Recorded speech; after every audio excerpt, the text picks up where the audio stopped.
resolver os problemas de ordem urbanística na capital e de defesa social e agrária em todo o estado de Mato Grosso. É para discutir esse assunto e a forma de atuação que nós iremos receber hoje no estúdio do MPTV o promotor de justiça Carlos Eduardo. Doutor, é um prazer tê-lo conosco aqui no estúdio do MPTV. Satisfação é toda minha. Doutor, mata uma curiosidade nossa.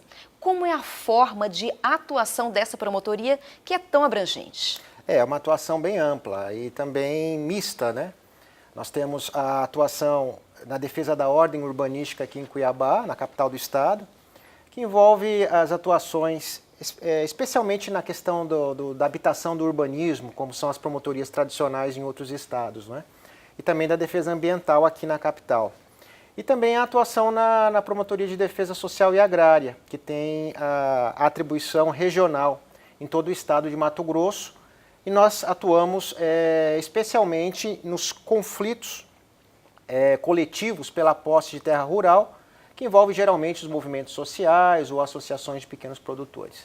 Só para as pessoas entenderem um pouco mais, aqui na capital, como que essa promotoria atua em relação aos assentamentos, aqueles conhecidos grilos, né? Qual que é a atuação, como é feita a forma? A atuação nossa é feita em duas vertentes. Nós temos a vertente repressiva, que ocorre nas questões que envolvem grilagem de terras, quando nós detectamos esse tipo de ação voltada à grilagem, não é?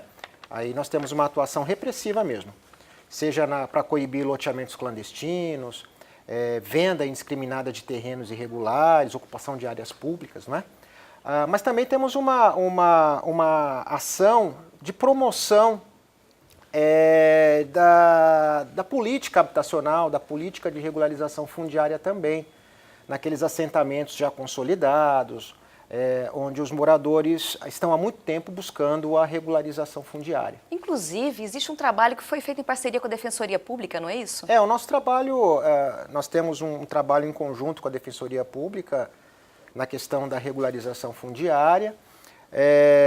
Temos um número de bairros, inclusive num TAC que foi feito anteriormente, que a gente tem procurado focar a regularização fundiária nesses bairros, né? Mas o problema fundiário aqui na capital do estado ainda é muito amplo, né? Então nós temos uma estimativa de mais de 60% dos bairros da capital ainda em situação irregular. Então a nossa atuação é de acelerar esse processo de regularização fundiária o máximo que podemos, acompanhando o trabalho da Defensoria Pública, mas também tendo parcerias e articulações com a Universidade Federal, Departamento de Arquitetura e Urbanismo, não é? Com outras entidades que são voltadas à regularização fundiária.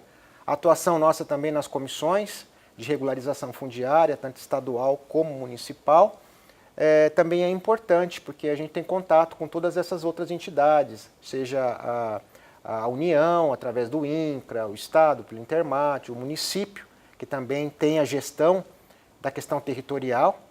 Então nós temos também procurado fazer essa articulação com todos esses órgãos nessas instâncias que já existem para isso. Doutor, eu queria que o senhor esclarecesse qual o tipo de prejuízo que esse cidadão que mora em um assentamento tem em relação aos serviços que ele poderia ter acesso.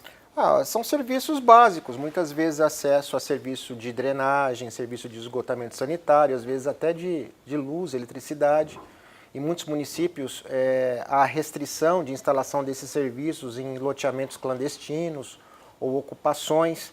Então, facilita muito o processo de regularização você ter acesso a essa infraestrutura básica, asfalto, não é? Serviços de saúde, muitas vezes as equipes de saúde não entram nesses lugares também, ou são muito distantes as unidades de saúde dessas localidades. É uma série de situações que existem no dia a dia de quem mora nesses bairros, de que sofre o dia a dia, né, para ter acesso a esses serviços, que a gente acaba presenciando aqui na promotoria também. O poder público está tentando fazer seu papel. E como que a pessoa que passa pelo problema pode ajudar? Olha, as associações de moradores nos bairros, elas são parceiras importantes no processo de regularização fundiária, porque nem o poder público não dá conta de atender toda essa demanda que existe. Então, muitos moradores acabam se reunindo em associações e essas associações acabam conduzindo o processo de regularização fundiária, contratando topógrafo, não é? Às vezes engenheiros, profissionais que podem fazer o perímetro daquela região, que podem levar depois esse partido urbanístico do bairro ao cartório para regularização. Então, o envolvimento da população é muito importante nesse processo. Correto. Agora vamos ver como que é feito esse trabalho no interior do estado. Inclusive, a sua equipe foi em Juína, né? Estivemos recentemente, há cerca de 15 dias, na comarca de Juína, na região conhecida como Filadélfia. Lá nós temos sérios problemas fundiários, de conflitos agrários, e nós estivemos lá com a Vara de Direito Agrário, fazendo algumas inspeções judiciais naquela região, justamente em virtude da conflituosidade lá existente. Eu aproveitei também para conversar com alguns membros de algumas associações de pequenos produtores ali naquela região, na região noroeste, e foi muito importante, porque essas visitas a gente acaba tendo acesso direto à situação ali do assentado ou da pessoa que está ali no dia a dia, né, no conflito ali, produzindo. A gente verifica se a pessoa está efetivamente produzindo ou se ela está lá só uma atividade de grilagem, ocupando a terra só para especular, né? E aí a gente tem esse envolvimento, seja com os pequenos produtores, seja com os proprietários, na busca da pacificação daquele conflito ali na região. E também em assentamentos, às vezes, precários que existem no campo. A maioria dos assentamentos que nós temos, sejam os oficiais ou não, são assentamentos muito precários, faltando o básico do básico. E isso às vezes, desestimula a pessoa de ficar no campo, né? E qual que foi a situação que vocês encontraram em Juína? É uma situação muito difícil, um acesso, dificuldade de acesso ao local, processos que se arrastavam há muito tempo nessas comarcas, não é? E a presença física nossa lá na região do conflito ela é importante porque as pessoas passam a ver que há uma sinalização de que um dia isso vai acabar, né? E é importante para que a gente consiga dirimir, seja através da conciliação, da mediação, ou mesmo no julgamento da demanda, a gente tem condições amplas de ter a ideia da complexidade do conflito e de poder aplicar o direito naquela situação. Doutor Carlos, existe um número, um mapa que mostre como está essa questão dos assentamentos hoje em Mato Grosso? Quantos ainda aguardam pela regularização? Nós não temos ideia. Na verdade, o que existe é um problema fundiário muito complexo no estado de Mato Grosso. E todos os conflitos, direto ou indiretamente, têm relação com essa questão fundiária.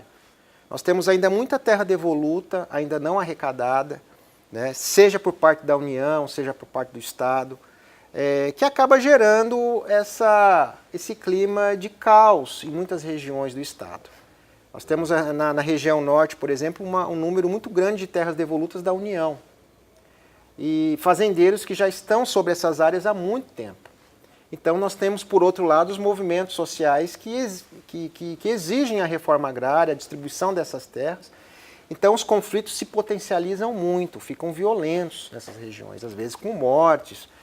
Então a gente acaba tentando ser um mediador, no caso, ser um mediador, né, desses conflitos. E muitas vezes a gente não tem a gestão desse problema, porque o problema realmente é a falta de uma ação efetiva, seja do governo federal ou do governo estadual, na distribuição dessas terras para a reforma agrária. E como que o Ministério Público tem feito para poder equilibrar essa questão na balança?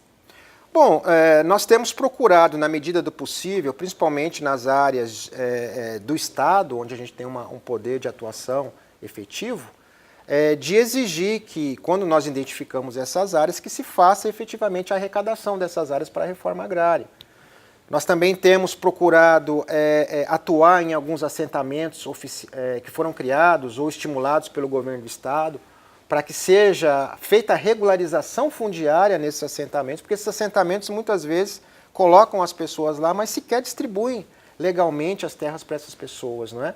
Então, através também de articulação com o IDEA, com outros órgãos de apoio ao pequeno produtor, para que também criem programas específicos de atuação nesses assentamentos, é um leque bem amplo de atuação que a gente tem, né? Que na medida do possível a gente tem procurado atuar, mas temos as dificuldades de ser um estado de dimensões continentais que dificulta muito esse nosso trabalho, mas na medida do possível a gente tem procurado atuar. E como o senhor disse, nem sempre o clima nesses assentamentos é um clima de harmonia, né? Como é que vocês fazem para lidar com isso? Porque é uma função que oferece risco. Cris, nós temos situações e situações. Temos situações em assentamentos onde a gente se surpreende de ver a produção. Eu fui num mesmo esses dias em Juína, onde a pessoa tinha uma farinheira, o pequeno produtor lá já trabalhando com a farinheira, produzindo. A gente verifica a situação da família, né?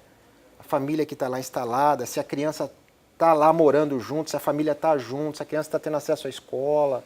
Isso tudo a gente acaba constatando no momento da inspeção ou no momento que a gente vai até o local e tenta compreender a problemática ali. Doutor, nós estamos agora entrando no mês de maio, né? Quase no meio do ano. Qual que é a programação da promotoria até dezembro de 2018? Quais os principais pontos de atuação?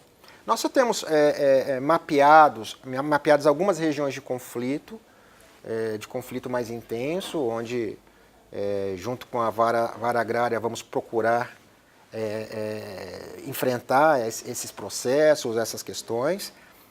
Temos já alguns assentamentos que a gente tem atuado junto ao governo do estado, ao Intermat, para a CEDRAF, né, Secretaria de Desenvolvimento Rural, para conferir um pouco mais de infraestrutura e de apoio a esses pequenos produtores. E sempre atento também aos problemas que surgem, né, que de repente aparece um problema ou outro de violência no campo, em que a gente tem que ir ao local, se deslocar e verificar o que está acontecendo lá. Na verdade, é um trabalho conjunto, né? Envolve toda uma engrenagem do governo do estado, do governo federal. Quando nós vamos fazer o trabalho em campo, as inspeções, nós sempre procuramos levar a equipe do Intermat, da CEDRAF ou do INDEA, para que verifique a situação, preste o apoio necessário, quando é o caso, né? A gente também tem que verificar se a ocupação é uma ocupação que realmente venha para trazer produção à terra ou se é uma ocupação meramente especulativa. A gente tem que tomar muito cuidado com essas questões e a experiência nossa na vara agrária acaba trazendo aí alguns balizamentos para a gente poder diferenciar uma situação da outra. Correto. Ô, doutor, foi um prazer tê-lo aqui conosco e nós vamos acompanhar o seu trabalho no decorrer desse ano e desejando sucesso, né? Porque o sucesso do seu trabalho é também um retorno para a população. E a gente agradece desde já o apoio, né, que vem sendo prestado para a nossa atuação lá, da Procuradoria-Geral. Quando nós nos deslocamos para esses locais, a gente precisa de um apoio, às vezes, de segurança. Sim. Né? E na medida do possível a gente tem procurado enfrentá-los, né? As questões, principalmente a questão da violência no campo. Então, é importante que os colegas, que os promotores também saibam que a gente tem essa atuação regional e para que a gente possa prestar esse apoio também para o colega que está enfrentando um problema similar ali na comarca, ali na ponta. Correto. Doutor, muito obrigada mais uma vez. Obrigado, Cris. E a você, muito obrigada pela audiência. Até a próxima.